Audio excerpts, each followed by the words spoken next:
Étude de l'environnement et des sociétés animales. La ville, témoignage de la présence de l'homme dans la nature. Elle est aussi son domaine, son territoire. D'autres espèces cohabitent bien sûr avec lui, mais même s'il croit les connaître toutes, il ignore que dès qu'il a le dos tourné dans les lieux les plus anodins, se réveille parfois, mais n'anticipons pas.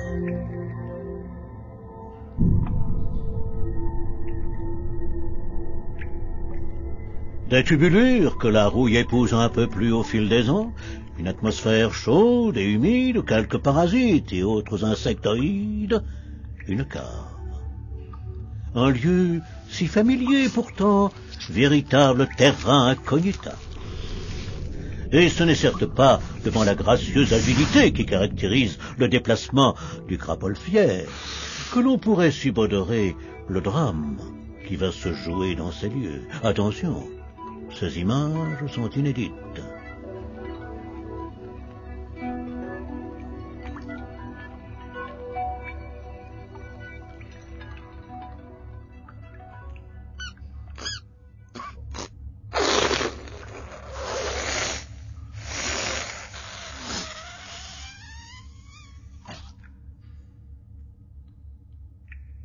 Il est très rare de pouvoir filmer le macarel.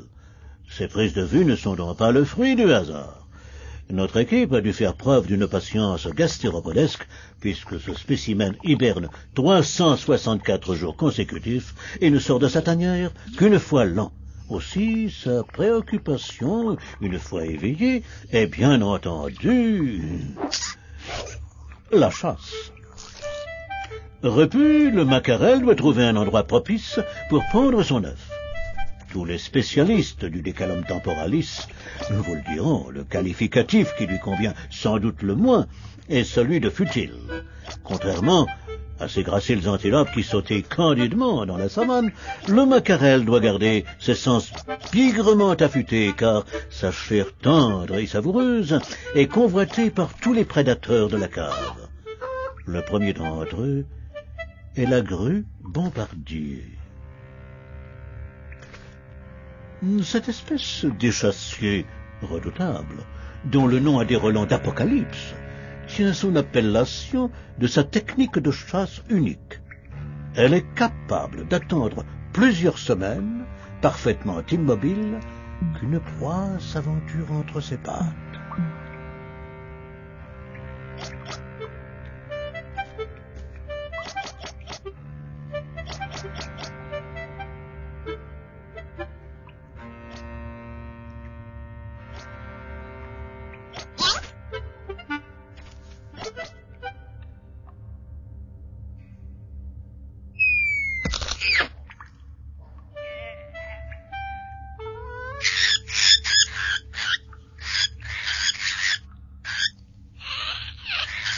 Mais découvrons celui que tous redoutent ici. Il règne sans partage.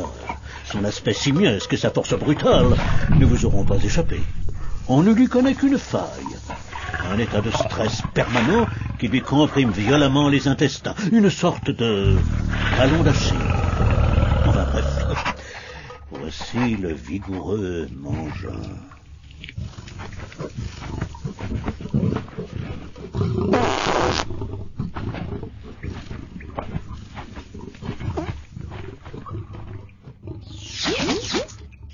À cet instant, je vous vois venir. Vous vous dites, ce redoutable mangeur ne va faire qu'une bouchée du chétif macarel. Foin de ces conclusions hâtives. Et observons plutôt notre monovipare autofécond qui touche enfin au but ultime de sa quête.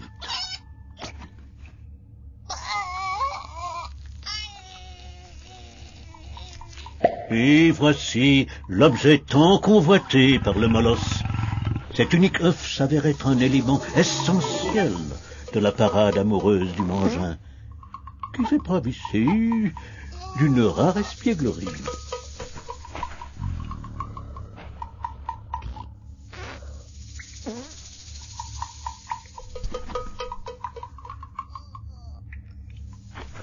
La mangine est farouche, donc sensible aux témoignages d'affection et aux petites marques d'attention. C'est un euphémisme.